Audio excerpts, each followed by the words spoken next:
नमस्कार मित्रांनो, निवडणुका घोषित झालेल्या आहेत आणि मतदान अवघ्या महिनाभरावर आलेलं आहे. 20 नोव्हेंबरला महाराष्ट्रामध्ये मतदान आहे आणि मतदानाला जाताना आपण कोणता विषय समोर घेऊन जाणार हा विचार प्रत्येकाने करणं आवश्यक आहे.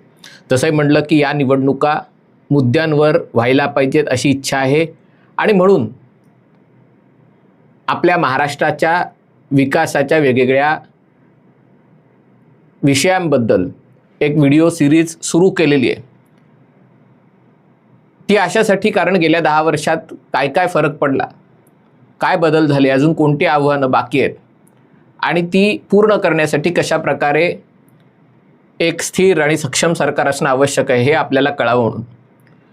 पण दुसरीकडे हेही वास्तव आहे की राज्यातला एक मोठा वर्ग मतदानाला जाताना केवळ सूड घ्यायचा म्हणून मतदानाला जाणार आहे. त्यांना ना राज्याच्या विकासाशी देणं घेणं आहे, ना राज्याच्या स्थैर्याशी, ना राज्याच्या तिजोरीशी. हा वर्ग केवळ धर्म आणि जातीला समोर ठेवून मतदान करणार असेल तर त्याला उत्तर द्यायला आपणही सजग व्हायला पाहिजे.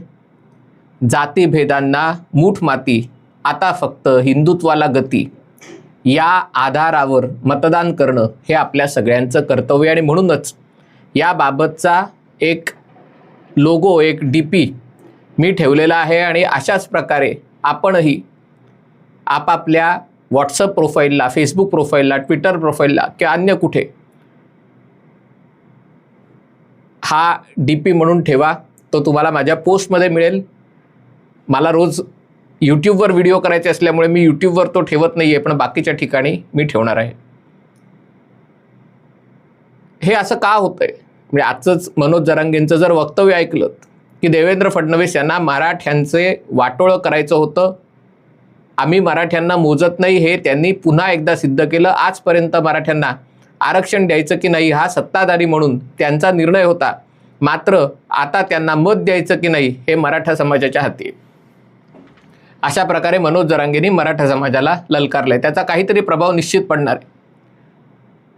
राजकारणामध्ये प्रत्येकाला आपापला विचार मांडायचे अधिकार आहेत आणि तो विचार ध्येयापर्यंत घेऊन जाण्यात आपल्याला ज्या कोणत्या समविचारी पक्षासोबत जायचं त्याच्याबरोबर जाण्याचाही अधिकार आहे.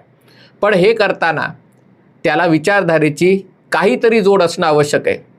जर ही विचारधारेची जोड नसेल तर मात्र राजकारणातनं जो बदल घडतो तो समाजासाठी घातक आहे. लोकसभा निवडणुकीच्या वेळेला आपण पाहिलं, मुस्लिम समाजाने एक गठ्ठा उबाठा सेनेला मतदान केलं. काँग्रेसला केलंच, राष्ट्रवादी काँग्रेस शरदचंद्र पवार गटाला केलं. अजितदादा आणि त्यांचे सहकारी सेक्युलर असूनही, शाहू फुले आंबेडकरांचे विचार पुढे नेणारे असूनही त्यांना यांनी झिडकारलं. कारण त्यांच्या डोक्यात उद्दिष्ट स्पष्ट होतं. उबाठा सेनेला मतदान करताना श्रीकृष्ण आयोगाचा अहवाल, ज्यामध्ये म्हणजे मी मानतोय दोन्ही सेना दावा करत असल्या की आमचीच शिवसेना खरी शिवसेना आहे आणि त्यामुळे जोपर्यंत न्यायालयाचा निकाल येत नाही तोपर्यंत आपण खरं शिवसैनिक पद दोघांनाही वाटून दिलं तरी ही गोष्ट मान्य करायला पाहिजे की 1992-93च्या दंग्यांमध्ये, खास करून जानेवारी 1993च्या दंग्यांमध्ये निरपराध मुसलमानांना मारणारे शिवसैनिक होते आणि त्याचा पराकोटीचा अभिमान उद्धव ठाकरेंनाही असल्याचं त्यांनी वेगवेगळ्या दसरा मेळाव्यात सांगितलं. अर्थात त्यांचं म्हणणं असतं की आम्ही अशा प्रकारे हिंसाचार करून मुंबई सुरक्षित बनवली. भिवंडीचे दंगे तेही शिवसेनेने केले, त्याच्यातही मुसलमानांना लक्ष करण्यात आलं. बाकीचे विषय असतील ज्याच्यामध्ये शिवसेनेने भूमिका घेतली आणि ती जी काही भूमिका होती योग्य अयोग्य ती दोन्हीकडे वाटून गेलेली आहे. कारण दोन्ही पक्ष, दोन्ही संघटना अशा प्रकारे दावा करतायत की आमची शिवसेना खरी शिवसेना आहे, आमचं हिंदुत्व हे खरं हिंदुत्व आहे.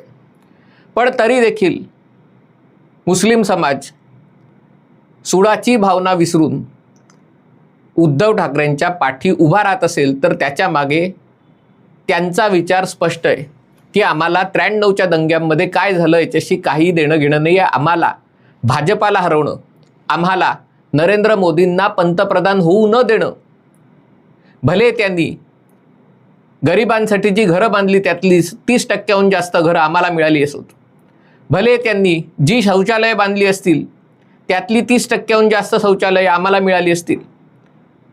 त्यांनी जे 80 कोटी लोकांना मोफत धान्य वाटप केलं त्यातले 30% आम्हाला मिळालं असेल. मी 30% याच्यासाठी म्हणतोय कारण जरी लोकसंख्या 15-16% असली तरी देखील गरिबी रेषेखालची किंवा या सगळ्यांना लाभार्थीसाठी पात्र होणाऱ्यांची संख्या आहे त्याच्यात हा आकडा 30%च्या वरती आहे.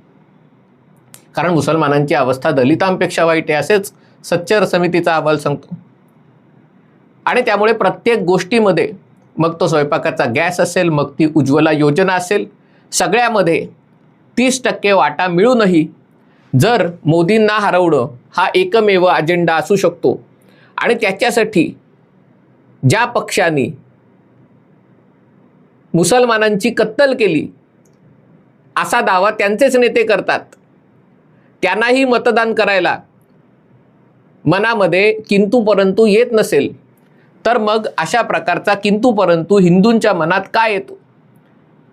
अजितदादांच्या राष्ट्रवादी काँग्रेसला मतदान करताना त्यांना मग भाजपचं वॉशिंग मशीन का आठवतं? किंवा मग भाजपाला मतदान करताना देवेंद्र फडणवीसांची जात किंवा मग इतर कोणाची जात, की भाजप हा ओबीसी पक्ष आहे, माधव धनगर वंजारी पक्ष आहे वगैरे, अशा प्रकारचे विचार मनात का येतात? ते विचार येता कामा नये. याचं कारण म्हणजे आपल्या आजूबाजूला जे वातावरण आहे ते भयंकर आहे. बहराईचमध्ये जी घटना घडली अशाच प्रकारच्या घटना देशभरात सगळीकडे घडत आहेत. रत्नागिरीमध्ये जी घटना घडली याच्यावर प्रश्न विचारणं सोपं आहे की मग तुमचंच सरकार आहे ना, तुम्ही का नाही रोखू शकलात? उत्तर प्रदेशमध्येही तुमचं सरकार आहे आणि रत्नागिरीतही तुमचंच सरकार आहे, तुमचेच आमदार आहेत, तुमचेच मंत्री आहेत, मग ते का रोखू नाही शकले? सांगायचा मुद्दा हा आहे की आज निदान या विषयांवर बोलता येतंय, आवाज उठवतात आहे. उद्या परिस्थिती इतकी वाईट असेल की याच्याबद्दल बोलता देखील येणार नाही. आणि त्यामुळे हिंदुत्वाचा विचार मनात ठेवून मतदान केलं पाहिजे. ज्या प्रकारे मुस्लिम एक गठ्ठा मतदान करू शकतात, इतिहास विसरू शकतात, मनातली कटुता विसरू शकतात, तशा प्रकारे हिंदूंनी एक गठ्ठा मतदान करून हे दाखवून देण्याची गरज आहे. मी परवाच आदित्य ठाकरेंची मुलाखत बघितली. ते सांगत होते की आमचंही अजून हिंदुत्वच आहे. आता त्यांचं हिंदुत्व म्हणजे काय माहिती आहे का? म्हणजे इकडे आझान पठण स्पर्धा आयोजित केली तरी फरक पडत नाही, इथे बाळासाहेब ठाकरेंना हिंदू हृदय सम्राटच्या ऐवजी जनाब बाळासाहेब ठाकरे म्हटलं तरी फरक पडत नाही, इथे टिपू सुलतानचं उद्यान बांधायला घेतलं तरी फरक पडत नाही, इथे दहशतवादी असलेल्या याकूब मेमनची कबर सजवली तरी फरक पडत नाही. हिंदुत्व म्हणजे काय तर बांगलादेशी हिंदूंबद्दल सजगता दाखवायची आणि बांगलादेशी हिंदूंवर तिकडचं सरकार, तिकडे अत्याचार होत असताना तिकडचं सरकार पुरेसं काही करत नाही आहे म्हणून बांगलादेश विरुद्ध क्रिकेट सामने खेळायचे नाहीत, हे त्यांचं हिंदुत्व आहे. म्हणजे इकडे आझान पठण करायचं, इथे टिपू सुलतानचं उद्यान बनवायचं, इथे याकूब मेमनच्या कबरीवर फुलं, त्याचं सुशोभीकरण, रंगरंगोटी करायची, त्याचा हिंदुत्वाशी काही संबंध नाही. पण बांगलादेशमध्ये, आणि म्हणून हा विषय देखील घेणं आवश्यक आहे, बांगलादेशमध्ये जे चालू आहे ते नक्कीच काळजी वाटावी असं आहे. पण लक्षात घ्या, जेव्हा तुम्ही घटना मानता, डॉक्टर बाबासाहेबांची घटना मानता, तेव्हा तुम्हाला संविधानाच्या चौकटीत राहून काम करताना तुम्हाला देशांच्या सीमा, त्याच्या आत ज्या गोष्टी आहेत त्या सुधारणं हे तुमचं कर्तव्य ठरतं. बांगलादेश हा स्वतंत्र विषय आहे. बांगलादेशशी डील करायला आपलं परराष्ट्र मंत्रालय, आपलं संरक्षण मंत्रालय सक्षम आहे. गेल्या 10 वर्षात त्यांनी दाखवून दिलेलं आहे की जिथे ज्या प्रकारची भाषा वापरायची तिथे त्या प्रकारची भाषा वापरून आपल्याला गोष्टी करता येतात. दुसरा मुद्दा, बांगलादेशमधलं हे जे सरकार आहे, ही जी व्यवस्था आहे ती आउटघटकेची आहे. बांगलादेशची पाकिस्तानची एवढ्यात तुलना करणं योग्य होणार नाही. कालांतराने बांगलादेश त्याच ठिकाणी जाणार आहे, म्हणजे हे काही फार बदल होऊ शकत नाही. पण आत्ता परिस्थिती अशी नाही आहे की बांगलादेशला खड्ड्यात घालून भारताचा जो स्वार्थ आहे, ईशान्य भारताशी असलेली जोडणी, बांगलादेशच्या बंदरांचा ईशान्य भारताला होत असलेला फायदा, भारत आसियान देशांची जोडणी, हे स्ट्रॅटेजिक पिक्चर डोळ्यासमोर ठेवावं लागतं. आणि BCCI ही खाजगी संस्था आहे आणि त्यामुळे बांगलादेशचा हिशोब केला जाईल, योग्य वेळेला केला जाईल. पण हिंदुत्वाचा विषय बांगलादेशशी जोडणं हा मूर्खपणा आहे. आपल्या देशात काय चालू आहे, आज देशाच्या संसदेवर ती वक्फ प्रॉपर्टी असल्याचा दावा केला गेलेला आहे. म्हणजे ज्या जमिनीवर संसद उभी आहे ती जमीन आमची असल्याचा दावा केलेला आहे. आणि याच्याबद्दल जर मूग गिळून गप्प बसायचं असेल आणि बांगलादेशमधल्या हिंदूंवर अत्याचार होतात म्हणून क्रिकेट खेळायचं नाही, म्हणजे तर काय करायचं. मला वाटलं हे मोठे सैनिक घेऊन तिकडे जाणार होते ढाक्याला आणि त्या तिथल्या हिंदूंना सोडवून आणणार होते. हे काय करणार, क्रिकेट खेळायचं नाही. बरं ते तर करून दाखवा. तुमच्या सैनिकांनी जशी धावपट्टी उखडली होती तशी उखडून दाखवा. ते पण करायचं नाही. आम्ही काय करणार, आम्ही ट्विट करणार, आम्ही बाईट देणार. हे जर हिंदुत्व असेल तर ते खरं हिंदुत्व आहे का ते फक्त सोयीपुरतं हिंदुत्व आहे, हा देखील विचार करायला. म्हणून म्हटलं आता वेळ वाद चर्चांची नाही आहे, आता वेळ निर्णय घेण्याची आहे. आणि ही निर्णय घेण्याची वेळ आलेली आहे. 20 दिवस, एक महिनाभरावर मतदान आलेलं आहे. आणि मतदान करताना मनाचा गोंधळ नसणं, स्पष्टता असणं आवश्यक आहे. जे काही मतभेद आहेत, जे काही किंतु परंतु आहेत, ते नंतर सोडवता येतील. बचेंगे तो और भी लढेंगे. पण इथे हिंदुत्ववादी पक्ष कोणता आहे, हिंदुत्ववादी आघाडी कोणती आहे, कारण शेवटी 2 आघाड्यांपैकी एखाद्या आघाडीला आपल्याला निवडायचं आहे. त्या दोघांपैकी हिंदुत्ववादी आघाडी कोणती आहे हा विचार करणं आणि त्या दृष्टीने मतदान करणं आवश्यक आहे. आणि म्हणून म्हटलं पुन्हा एकदा आवाहन करणं आपल्याला कर्तव्य. आणि नुसतं आवाहन करू नका, हा DP ठेवा. आपलं ठरलं आहे, जातीभेदांना मूठ माती, आता फक्त हिंदुत्वाला गती.